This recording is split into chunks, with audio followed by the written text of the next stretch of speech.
Old Hollywood stars with terrible hygiene. For decades, the Hollywood star system manufactured perfection. Pristine celebrities who seemed to exist in a realm above ordinary mortals. Their smiles dazzled from magazine covers, their voices enchanted through radio waves, and their faces loomed larger than life on silver screens across America.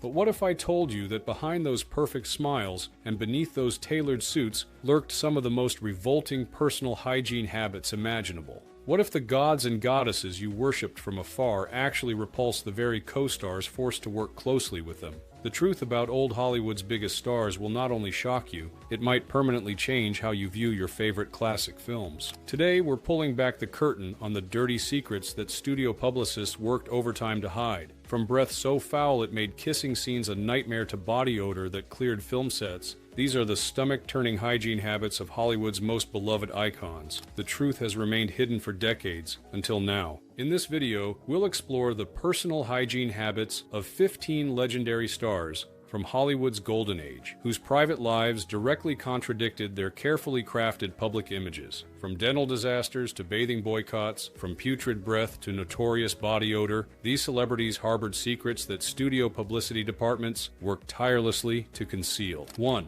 Clark Gable, the king with killer breath. Let's begin with a man whose very name evokes images of suave sophistication. Clark Gable, the undisputed king of Hollywood, whose charm and good looks made him a leading man for over 3 decades. The star who, as Rhett Butler in Gone with the Wind, delivered one of cinema's most iconic lines. When Gable smiled at the camera, women across America felt their hearts flutter. But had those same women come within a few feet of their idol, that flutter might have been replaced by a gag reflex. By the time Clark Gable was just 32 years old, he had nearly a full set of dentures, not partial plates, not a few caps. Almost all of his natural teeth had been completely removed. While this might seem shocking for such a young man, especially a movie star, the reality of dental care in the early 20th century was brutal. Gable had suffered from a severe case of pyorrhea, what we now call periodontitis, a gum infection that destroys the soft tissue and bone supporting the teeth. In 1933, as Gable's star was rising, his dental problems became so severe that his dentist made the decision to extract almost all of his teeth. He was hospitalized for days afterward, and then retreated to Canada to recover in privacy. The pain must have been excruciating, but the aftermath would prove to be a chronic issue that plagued him throughout his career. The dentures Gable wore were primitive by today's standards, ill-fitting, uncomfortable, and worst of all, they gave him a case of halitosis, bad breath, so severe that it became legendary throughout Hollywood. His romantic leading ladies, while outwardly thrilled to be cast opposite the biggest star in the world, privately dreaded intimate scenes with him.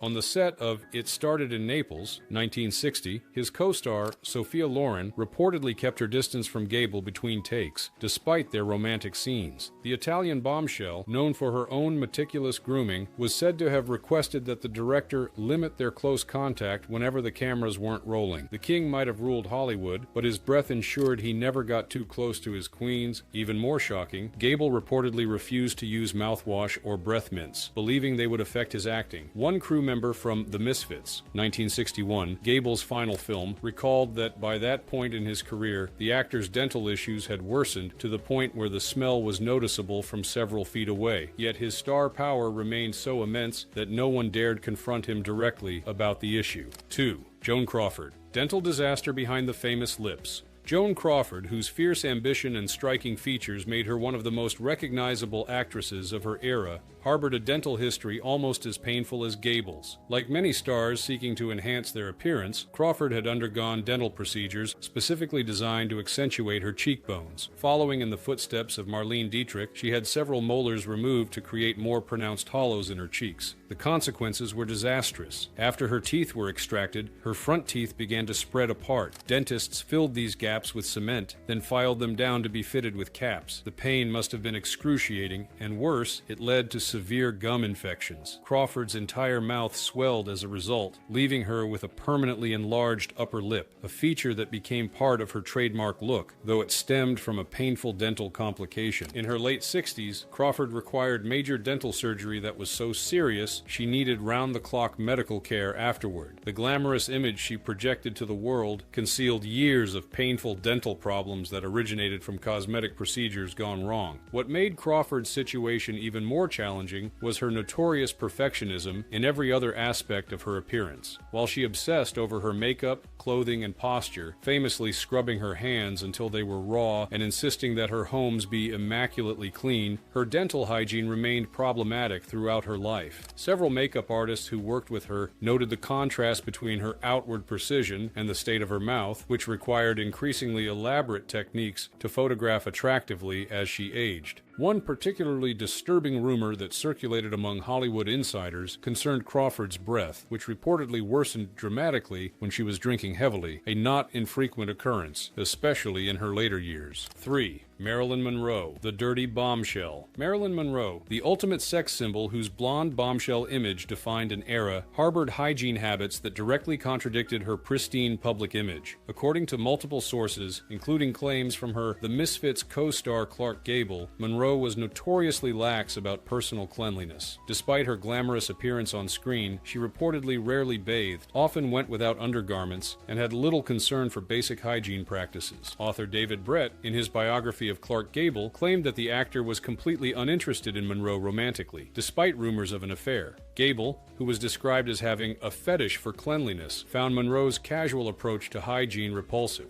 According to Brett, Monroe often didn't bathe for days and never used deodorant. This juxtaposition between Monroe's carefully crafted image as the ultimate object of desire and the reality of her personal habits highlights the massive disconnect between Hollywood's manufactured perfection and the unpolished reality. Her makeup artist, Alan Whitey Snyder, who worked with her for years and became one of her most trusted confidants, developed specialized techniques to create her flawless on-screen appearance despite what colleagues described as her irregular bathing schedule. Snyder reportedly kept a supply of baby wipes and extra-strength powder in his kit, specifically for Monroe, using them to freshen her between takes during long shooting days. Even more shocking were the accounts from the wardrobe department staff who worked on her films. 4. Howard Hughes, from debonair producer to reclusive germaphobe. Howard Hughes, the aviation magnate and film producer who dated numerous Hollywood starlets, had his own bizarre relationship with hygiene. Early in his career, Hughes was known for his good looks and meticulous appearance. As he aged, however, his lifelong obsessive-compulsive disorder transformed from a quirk into a debilitating condition that dramatically affected his personal hygiene. In his later years, Hughes developed a pathological fear of germs that led to increasingly extreme behaviors. He would wear tissue boxes on his feet instead of shoes, let his hair and nails grow to disturbing lengths, and refused to bathe for months at a time.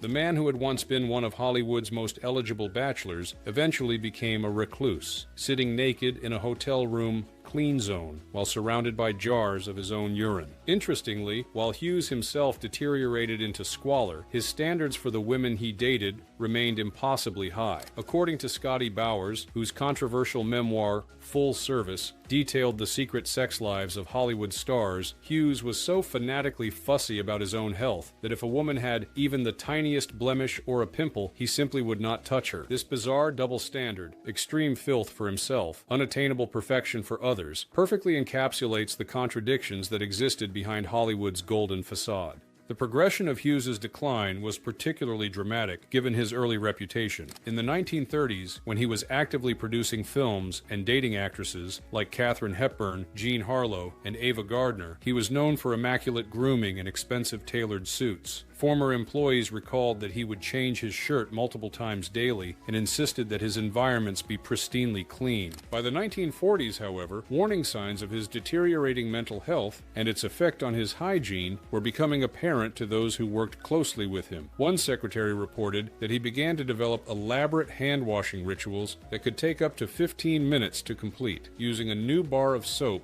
each time and requiring a fresh towel that could only be touched at the corners. 5. Errol Flynn, swashbuckling star with sweat problems. Errol Flynn, the swashbuckling star whose good looks and charm made him one of Warner Brothers' most bankable actors throughout the 1930s and 40s, was the epitome of the dashing Hollywood heartthrob. His athletic frame and devilish grin captivated audiences in classics like Captain Blood, 1935, and The Adventures of Robin Hood, 1938. But Flynn's off-screen reputation as a womanizer and heavy drinker was no studio fabrication, and what audiences audiences didn't know was how these habits affected his personal hygiene. Flynn's prodigious alcohol consumption, which eventually contributed to his early death at age 50, had a profound impact on his body odor and breath. Co-stars reported that as his drinking increased, working closely with him became increasingly difficult. His sweat reportedly reeked of alcohol, and by the afternoon, after drinking throughout the day, his breath could be overpowering. Adding to these issues, Flynn developed a reputation for wearing the same clothes for days, and sometimes sleeping in them, only adding to his potent personal aroma. The dashing hero who scaled castle walls and swung from ship riggings on screen was, in reality, a man whose personal habits grew increasingly slovenly as his addiction progressed. As Flynn's alcoholism worsened in the 1940s, his hygiene deteriorated proportionally. Costume department notes from his later films at Warner Brothers contain veiled references to refreshing his costumes more frequently than those of other actors. One wardrobe supervisor reportedly insisted that Flynn's costumes be made with extra panels that could be removed and cleaned while maintaining the garment's appearance on camera, a technique usually reserved for action sequences or stunts where damage was expected. Olivia de Havilland, who co-starred with Flynn in 8 films, including their best-known collaboration, The Adventures of Robin Hood, was reportedly one of the few actresses who could diplomatically address his hygiene issues. Though always the consummate professional in public, in private, she would gently suggest that certain scenes might be more effective if he used the mouthwash she happened to have in her dressing room. This tact allowed Flynn to maintain his dignity while temporarily addressing the issue. 6. Marlon Brando. Method acting, method stinking. Marlon Brando, whose performances in films like A Streetcar Named Desire and On the Waterfront revolutionized screen acting, became nearly as famous for his body odor as for his talent. As Brando aged and his weight fluctuated dramatically, his casual attitude toward cleanliness reportedly intensified. Multiple co-stars complained about his refusal to bathe regularly or use deodorant during productions. By the time he filmed Apocalypse Now in the late 1970s, Brando's hygiene had deteriorated along with his weight and mental state. Director Francis Ford Coppola and the crew had to contend not just with his creative demands, but also with the practical challenge of shooting scenes with an actor whose personal odor was described as overpowering. The man who had once been considered among the most attractive actors in Hollywood had transformed into someone whose approach to personal cleanliness reflected a broader disregard for Hollywood's expectations. What makes Brando's case particularly interesting is that his poor hygiene appeared to be at least partially intentional, a rejection of Hollywood conventions and a physical manifestation of his rebellious approach to the industry. From early in his career, Brando demonstrated little interest in the traditional trappings of stardom, including the expectation that actors would maintain an immaculate personal appearance. Even during the filming of A Streetcar Named Desire, 1951, the movie that made him an international sex symbol, Brando reportedly had to be asked repeatedly by director Elia Kazan to bathe more frequently. His co-star Vivian Leigh, who played Blanche to his Stanley, was reportedly disturbed by his body odor during their scenes together, particularly given the physical nature of their interactions in the film. The famous scene where Stanley screams "Stella" while wearing a sweat-soaked t-shirt wasn't entirely acting. Brando's natural state on hot days was notably pungent. As his career progressed and his power in Hollywood grew, Brando became increasingly indifferent to studio expectations regarding personal grooming. During the filming of The Godfather, 1972, makeup artists reportedly struggled with his refusal to maintain basic hygiene practices, requiring extra time to make him presentable before cameras rolled. The fact that he was playing an aging Don may have masked some of these issues on screen, but behind the scenes, his habits created additional challenges for the production team. 7. James Dean. Rebel with a cause to bathe. James Dean, whose brief career created an enduring legacy of youth rebellion, reportedly used his lack of hygiene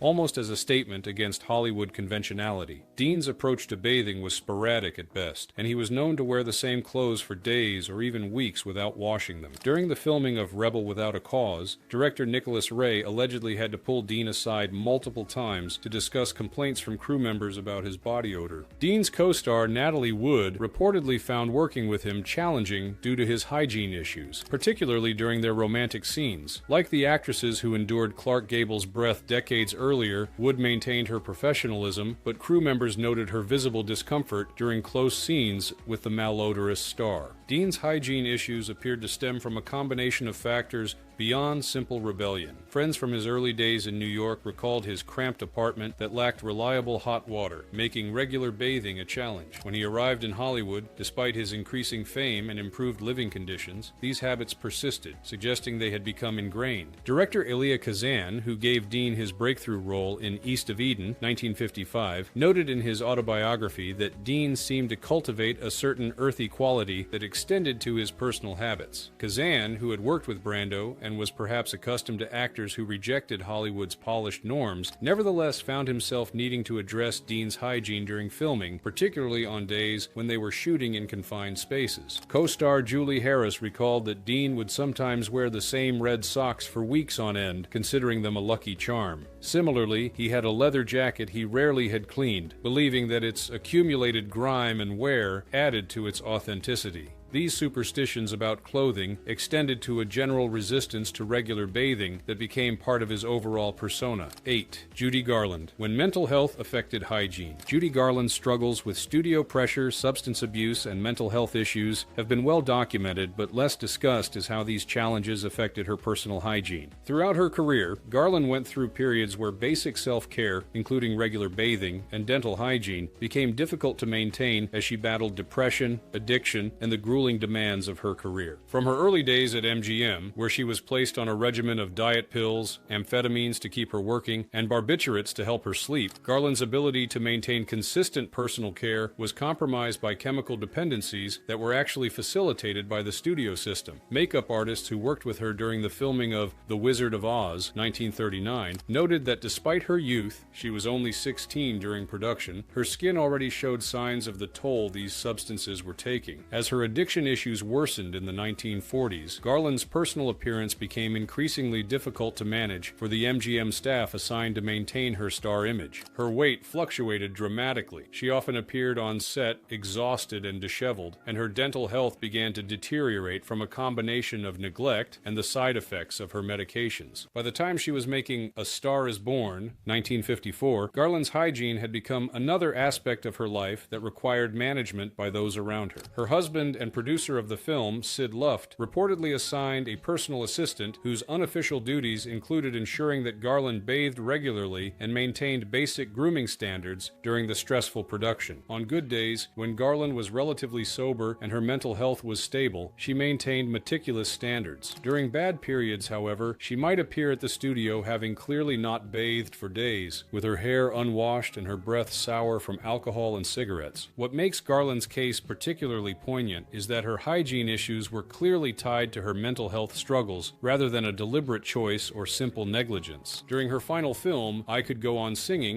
1963, co-star Dirk Bogarde reported that Garland's condition varied dramatically from day to day. When she was well, she was charming, professional, and well-presented. On her bad days, however, her appearance and hygiene reflected her internal turmoil, and crew members would have to work quickly to prepare her for the camera while minimizing her distress. Bogarde later expressed extraordinary sympathy for her situation, understanding that her inconsistent self-care was a symptom of much deeper problems. 9. Elvis Presley, the king of rock with royal halitosis. By the 1960s, as the old studio system crumbled and a new Hollywood emerged, stars gained unprecedented freedom, including the freedom to be more open about their personal quirks and failings. Elvis Presley, whose transition from music to movies made him one of the biggest stars of the era, brought his own hygiene challenges to Hollywood. While Presley was known to be fastidious about certain aspects of his appearance, his hair was famously well maintained, his dental hygiene deteriorated significantly as his prescription drug use increased. By the mid-1960s, Elvis's teeth had become visibly discolored and his breath notoriously bad. Actress Mary Ann Mobley, who co-starred with Elvis in Girl Happy, 1965, later revealed that kissing him on screen was far less romantic than fans might have imagined, primarily due to his breath. The contradiction in Elvis's hygiene habits was particularly striking. While he might spend hours perfecting his hair with an elaborate combination of products, including black hair dye and various waxes and pomades, his dental care was haphazard at best. As his prescription drug use increased, particularly his reliance on various pain medications and tranquilizers, he often forgot basic dental hygiene or was simply too impaired to maintain consistent brushing habits. By the time he filmed Paradise Hawaiian Style, 1966, Elvis's breath had reportedly become such an issue that co-star Susanna Lee developed techniques to minimize actual contact during their kissing scenes, creating the illusion of romantic contact for the camera while breathing through her mouth. The irony of one of the world's most desired men having breath that repelled his romantic co-stars was not lost on the film crew, but Elvis's star power ensured that no one addressed the issue directly with him. By the 1970s, during his Las Vegas performances, makeup artists struggled to present an Elvis who resembled his former self, contending not just with his weight gain, but also with basic hygiene issues stemming from his pharmaceutical dependencies. Perhaps most tragically, as Elvis's health deteriorated in his final years, his hygiene became another casualty of his overall decline. The man who had once been so image-conscious that he refused to be photographed from certain angles became increasingly indifferent to aspects of his appearance that had once been important to him. By the time of his death in 1977, the gulf between the pristine image his fans held in their minds and the reality of his physical condition was vast, another Hollywood icon whose private reality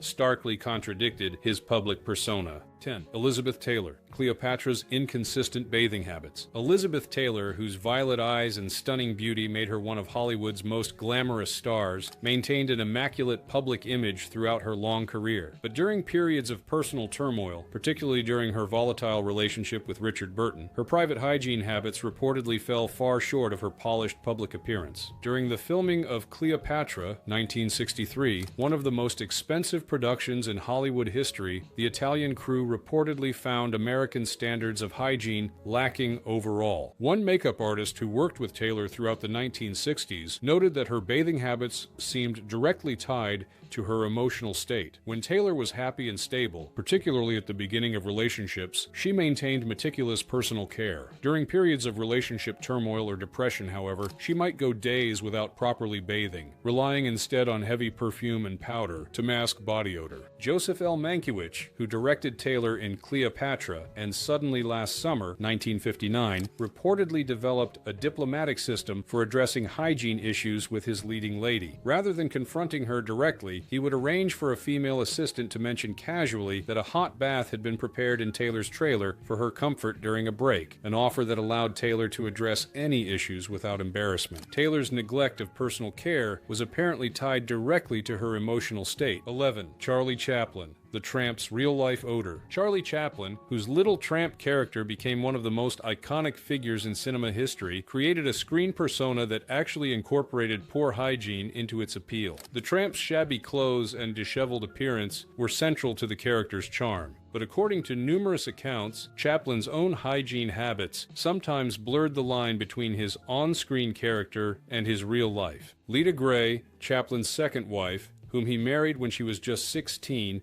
and he was 35, later claimed in divorce papers that his personal hygiene was consistently poor throughout their marriage. While some of her claims may have been exaggerated as part of a contentious divorce, others who worked closely with Chaplin confirmed that his bathing habits could be irregular, particularly when he was deeply involved in a project. If studio executives had concerns about his hygiene or appearance, they had little leverage to address them. Chaplin was the rare talent who was truly irreplaceable. Despite these issues, Chaplin could transform himself into a polished public figure when needed. At premieres and public appearances, he presented an immaculate appearance that contrasted sharply with both his screen persona and his reported habits during intense work periods. By the 1940s, as Chaplin aged and his position in Hollywood became increasingly controversial due to his political views, reports about his hygiene became less frequent. Whether this reflected an actual improvement in his habits or simply a shift in public and media attention to other aspects of his life remains unclear. What is certain is that the man who created cinema's most beloved tramp occasionally shared more with his character than just a distinctive walk and mustache. 12. Humphrey Bogart. Bad breath behind the tough guy facade. Humphrey Bogart, whose tough guy image and distinctive voice made him a defining figure in film noir, projected an image of rugged masculinity that millions of fans admired. But co-stars who worked closely with Bogart, particularly in romantic scenes, encountered a challenge not visible to audiences: his notoriously bad breath caused by a combination of heavy smoking, drinking, and dental issues. Bogart's smoking habit was legendary. legendary. He was rarely seen on set or in public without a cigarette dangling from his lips. He reportedly smoked up to 3 packs of cigarettes daily throughout his adult life, a habit that not only contributed to the lung cancer that eventually killed him, but also had a devastating effect on his oral hygiene.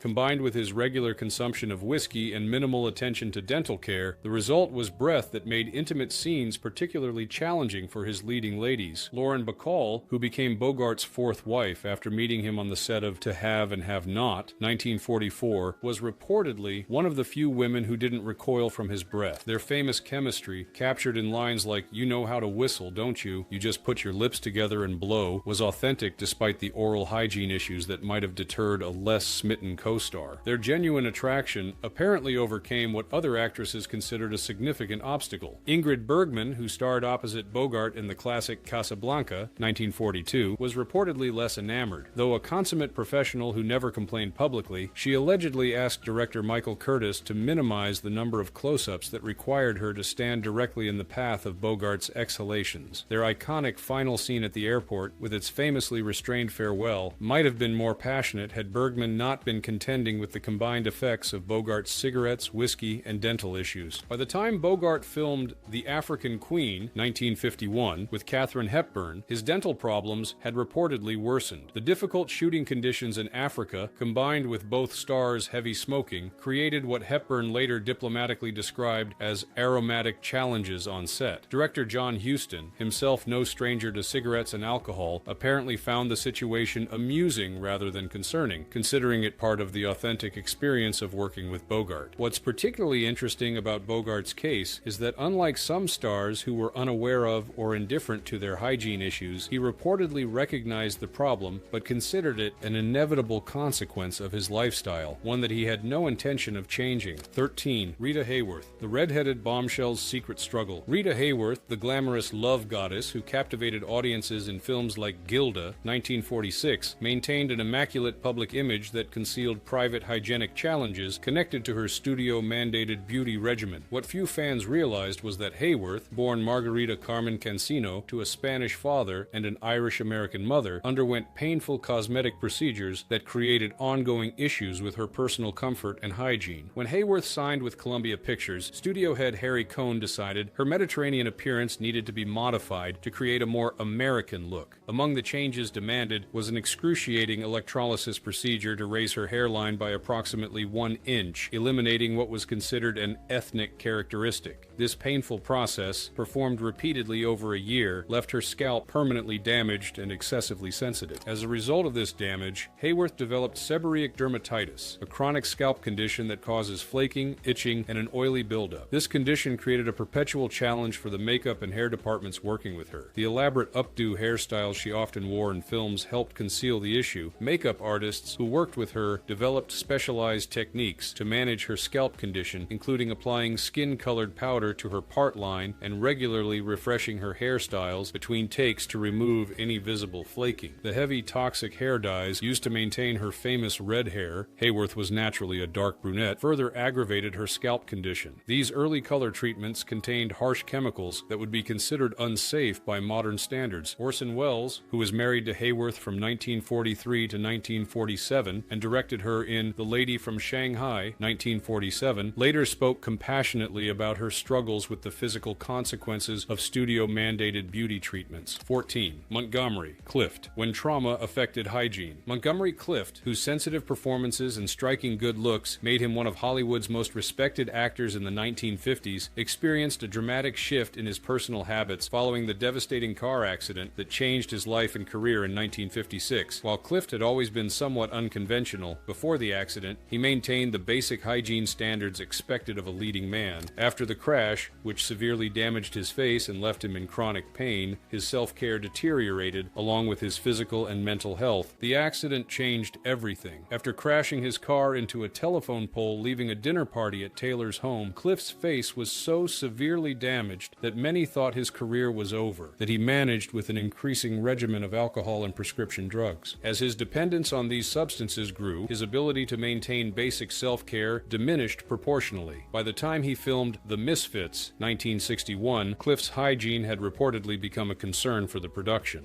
Director John Huston was sympathetic to Clift's condition, but but nevertheless had to manage the practical challenges of filming with an actor whose personal habits had become erratic at best. Makeup artists who worked with Clift in his later films reported that he often arrived on set unwashed, with clothes that showed signs of having been worn for days. The process of preparing him for the camera became increasingly complex, requiring not just the application of makeup to disguise his facial scarring, but also addressing basic hygiene issues that he had neglected. What makes Clift's case particularly poignant is that his hygiene issues stemmed directly from physical trauma and its psychological aftermath. Before the accident, he had maintained the standards expected of a Hollywood leading man. The deterioration in his personal care paralleled his overall decline. Elizabeth Taylor, who remained a close friend until his death in 1966, was one of the few people who continued to treat him with dignity despite his declining condition. She reportedly hired personal assistants for him during their filming of Suddenly Last Summer, 1959, with instructions to ensure he bathed regularly and had clean clothes, a gesture of friendship that recognized both his struggles and his continued worth as an actor and human being.